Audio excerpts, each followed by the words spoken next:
Welcome back, listeners, to Sandman Stories Presents, a folklore podcast where I read you to sleep or until the next story. I'm your host, Dustin. And if you want more Sandman that's too spicy for the main feed, go over to Patreon, check me out.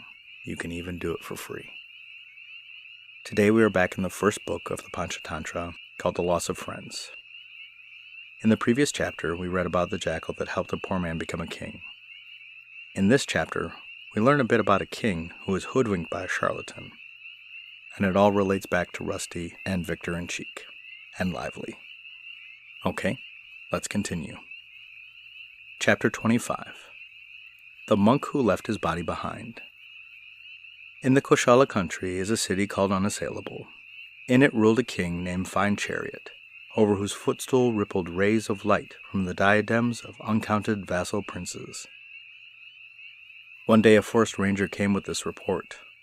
Master, all the forest kings have become turbulent, and in their midst is a forest chief called Vindhyaka. It is the king's job to teach him modest manners. On hearing this report, the king summoned Counselor Strong and dispatched him with orders to chastise the forest chieftains. Now in the absence of the counselor, a naked monk arrived in the city at the end of the hot season. He was a master of star reading, like problems and etymologies, zodiac signs, augury, eclipses, and the subdivisions of signs. Also stellar mansions divided into 9 parts, 12 parts, 30 parts, the shadow of the gnomon, supernovas, and numerous other mysteries. With these arts, the fellow won over the entire population in a few days, as if he had bought and paid for them. Finally, as the matter went from mouth to mouth, the king heard a report of its character, and had the curiosity to summon the monk to his palace.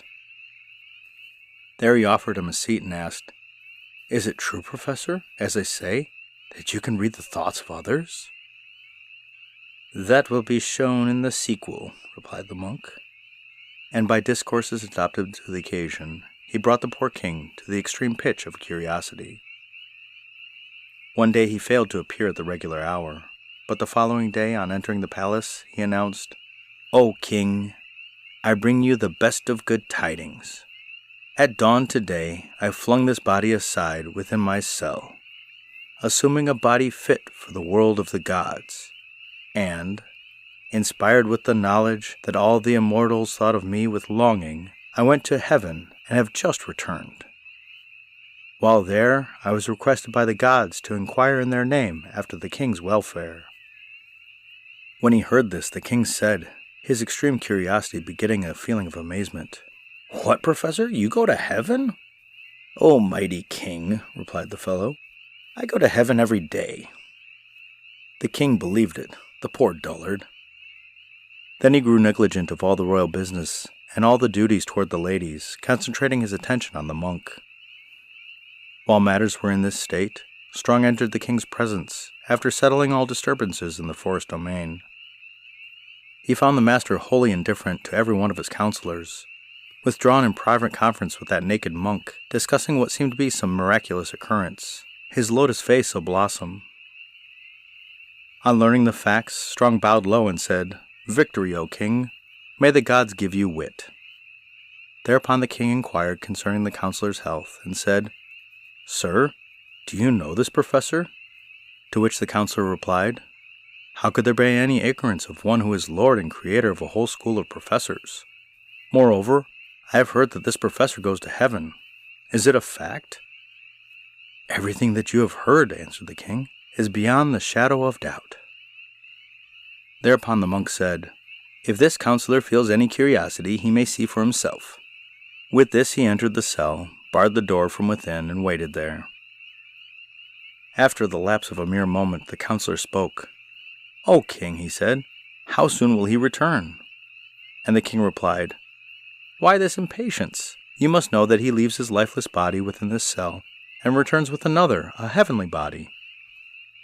"If this is indeed the case," said Strong, "then bring me a great quantity of firewood, so that I might set fire to his cell." "For what purpose?" asked the king. And the counselor continued, "So that when this lifeless body has been burned, the gentleman may stand before the king, and that other body which visits heaven. In this connection, I will tell you the story of the girl who married a snake." Chapter 26. The Girl Who Married a Snake. In Palace City lived a Brahmin named Godly, whose childless wife cried bitterly when she saw the neighbor's youngsters. But one day the Brahmin said, "Forget your sorrow, mother dear. See, when I was offering the sacrifice for birth of children, an invisible being said to me in the clearest words, 'Brahmin, you shall have a son surpassing all mankind in beauty, character, and charm.'" When she heard this, the wife felt her heart swell with supreme delight. "I only hope his promises come true," she said. Presently she conceived, and in course of time gave birth to a snake. When she saw him, she paid no attention to her companions, who all advised her to throw him away. Instead, she took him and bathed him, and laid him with motherly tenderness in a large clean box, and pampered him with milk, fresh butter, and other good things, so that before many days had passed, he grew into maturity. But one day the Brahmin's wife was watching a marriage festival of a neighbor's son, and the tears streamed down her face, and she said to her husband, "I know that you despise me, because you do nothing about a marriage festival for my boy." "My good wife," he answered, "am I to go to the depths of the underworld and beseech Vasuki, the Serpent King? Who else, you foolish woman, would give his own daughter to the snake?"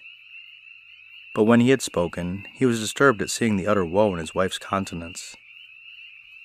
He therefore packed provisions for a long journey, and took foreign travel out of love for his wife. In the course of some months, he arrived at a spot called Kutkuta City, in a distant land.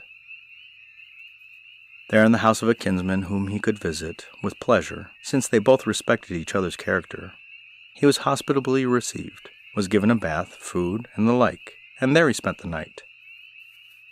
Now at dawn, when he paid his respects to his Brahmin host, and he made ready to depart, the other asked him, "What was your purpose in coming here, and where will you go after this?"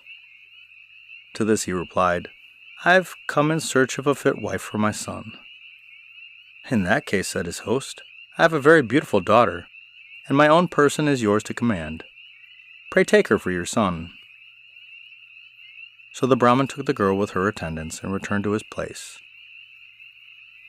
But when the people of the country beheld her incomparable opulence of beauty, her supreme loveliness and superhuman graces, not to mention her intellect, their eyes popped out with pleasure, and they said to her attendants, "How can right-thinking persons bestow such a pearl of a girl upon a snake?"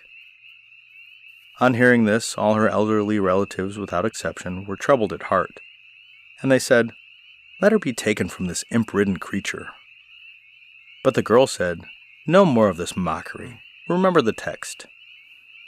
Do once only, these three things. Once spoken, stands the word of kings. Speech of saints has no miscarriage. A maid is given once in marriage." And again, "All fated happenings, derived from any former state, must changeless stand. The very gods endure poor Blossom's fate." Whereupon they all asked in chorus, "Who was this Blossom person?" And the girl told the story of poor Blossom. Chapter 27. Poor Blossom. God Indra once had a parrot named Blossom. He enjoyed supreme beauty, loveliness, and various graces, while his intelligence was not blunted by his extensive scientific attainments. One day he was resting on the palm of Great Indira's hand. His body thrilled with the delight at that contact, and was reciting a variety of authoritative formulas, when he caught sight of Yama, the Lord of Death, who had come to pay his respect at the same time appointed. Seeing the god, the parrot edged away, and all the thronging immortals asked him, "Why did you move away, sir, upon beholding that personage?" "But," said the parrot, "he brings harm to all living creatures. Why not move away from him?" Upon hearing this, they all desired to calm his fears, so said to Yama, "As a favor to us, you must please not kill this parrot." And Yama replied, "I do not know about that. It is time who determines these matters." They therefore took Blossom with them, and paid a visit to Time, and made the same request. To which Time replied, "It is Death who is posted in these affairs. Pray speak to him." But when they did so, the parrot died at the mere sight of death. And they were all distressed at seeing the occurrence, so that they say to Yama, "What does this mean?" And Yama said, "It was simply fated that he should die at the mere sight of death." With this reply, they went back to heaven. And that is why I say, all fated happenings, and the rest of it. Furthermore, I do not wish my father reproach for this double dealing on the part of his daughter. When she had said this, she married the snake, with the permission of her companions, and at once devoted attendance upon him by offering milk to drink and performing other services. One night, the serpent issued from the generous chest which had been set before him in a chamber, and entered her bed. "Who is this?" she cried. "He has the form of a man." And thinking him a strange man, she started up, trembling in every limb, unlocked the door, and was about to dart away when she heard him say, "Stay, my dear wife, I am your husband." Then, in order to convince her, he re-entered the body which he had left behind in the chest, issued from it again, and came to her. When she beheld him flashing with a lofty diadem, with earrings, bracelets, armbands, and rings, she fell at his feet, and they sank into a glad embrace. Now his father, the Brahmin, rose betimes, and discovered how matters stood. He therefore seized the serpent's skin that lay in the chest, and consumed it with fire, for he thought, "I do not want him to enter that again." And in the morning he and his wife, with the greatest possible joy, introduced to everybody as their own an extraordinarily handsome son, quite wrapped up in his love affair. After Strong had related this parallel case to the king, he set fire to the cell that contained the naked monk. And that is why I say, the counselor whose name was Strong, and the rest of it. Poor fool, such men are true counselors, not creatures like you, who make a living by a mere pretense of administrative competence, though quite ignorant of the ways of statecraft. Your evil conduct demonstrates an inherited lack of executive capacity. Surely your father before you was the same kind of person, for the character of sons the father ever reflects, who from a screwpine tree an emblic fruit expects. While men in the learning and native dignity, an inner weakness is not detected even within the lapse of time. It remains hidden unless their own accord they cast dignity aside and display what is vulnerable for their minds. For did not the silly peacock wheel in giddy dance at thunder's peal? What peering effort could reveal his nakedness? Since then you are a villain, good advice is thrown away upon you, as the saying goes. No knife prevails against a stone, nor bends at the unbending tree. No good advice from Needleface helped indissolity. How was that? Asked Victor, and Cheek told the story of the unteachable monkey. To be continued.